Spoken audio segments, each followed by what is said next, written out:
संख्या क्या होता है, अभाज्य संख्या क्या होता है, ठीक। तो अभाज्य संख्या जो होता है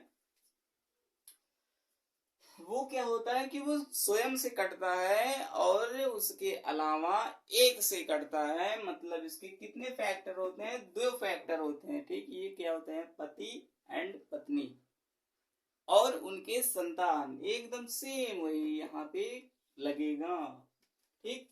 इसके कितने फैक्टर होते हैं, दो फैक्टर होते हैं, ठीक है। अभाज्य संख्या के कितने फैक्टर, दो गुणनखंड होते हैं।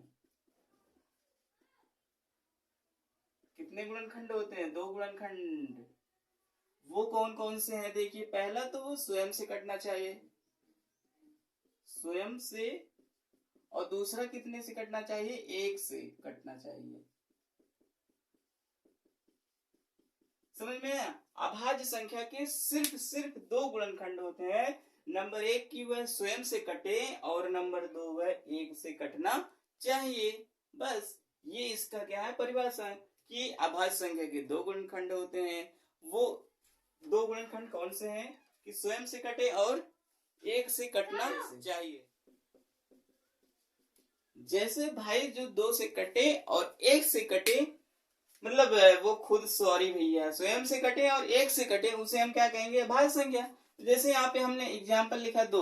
अब दो को चेक करो भाई ये कितने से कट रहा है, तो दो से, देखो स्वयं से कट रहा है, देखो दो एक दो, और ये एक से कट रहा है ना, तो ये क्या है, सिर्फ इसके दो फैक्टर हुए, कौन कौन से, एक स्वयं से और एक से कट रहा है, मतलब इसके दो ठीक हो गए। अब यहाँ पे तीन को अगर हम तीन से काटे, देखो तीन इकन्नन तीन और एक से कटेगा, मतलब दो गुणनखंड इसके भी हुए, मतलब दो और तीन हो गया, ठीक।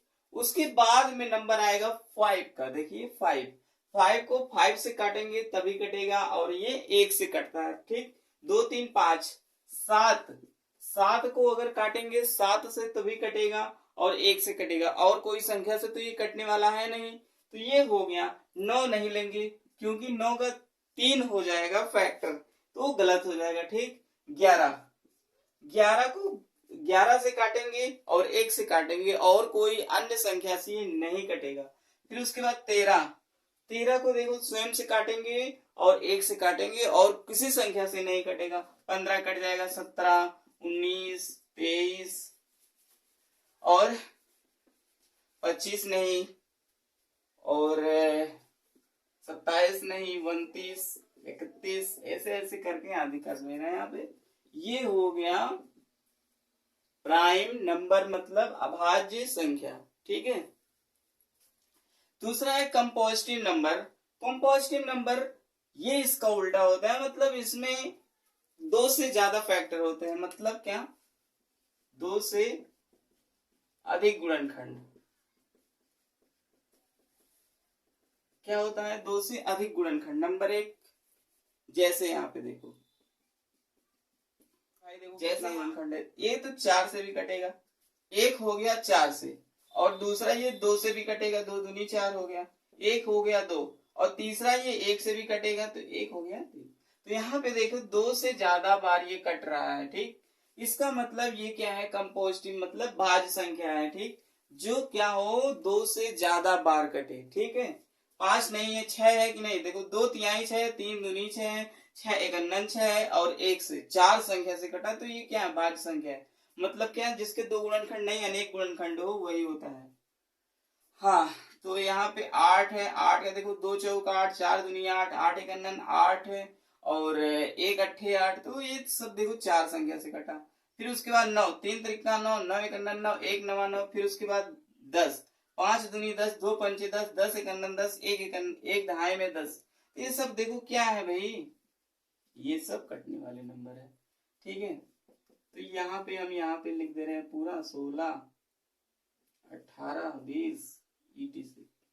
तो ये सब क्या है, मतलब जिसके एक से अधिक गुणनखंड, दो से अधिक गुणनखंड हो तो उसे हम भाज्य संख्या कहते हैं, और जिसमें अभाज्य संख्या में दो गुणनखंड होना चाहिए, वो स्वयं से कटना चाहिए और एक से कटना चाहिए। बस ये इसका हो गया परिभाषा और एग्जाम्पल।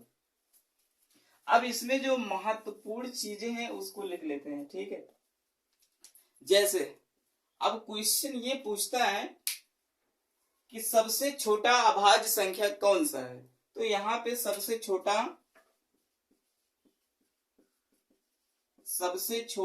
अभाज्य संख्या कितना होता है, देख लो भैया, 2 ही होता है। तो यहाँ पे सबसे छोटा अभाज्य संख्या 2 हो गया, ठीक है, गलती नहीं होनी चाहिए। फिर उसके बाद सबसे छोटा भाज्य संख्या कौन सा होता है, तो यहाँ पे लिखेंगे सबसे छोटा भाज्य संख्या कितना होता है, 4 होता है, ठीक है, सबसे छोटा भाज्य संख्या 4। अब ये दोनों बहुत इंपॉर्टेंट है कि सबसे छोटा अभाज्य संख्या 2 और सबसे छोटा भाज्य संख्या 4 होता है, ठीक है, ये इतनी चीज आपको आनी चाहिए। अब अभाज्य संख्या मतलब जिसके 2 गुणनखंड हो वो स्वयं से कटे और 1 से कटे उसे हम अभाज्य संख्या कहते हैं। और भाज्य संख्या का मतलब जिनके 2 से अधिक गुणनखंड होते हैं उसे हम भाज्य संख्या कहते हैं, ठीक है। तो सबसे छोटा भाज्य संख्या 2 और सबसे छोटा भाज्य संख्या जो है 4, और सॉरी अभाज्य संख्या ये जो 2 है और सबसे छोटा भाज्य संख्या 4 है, ठीक।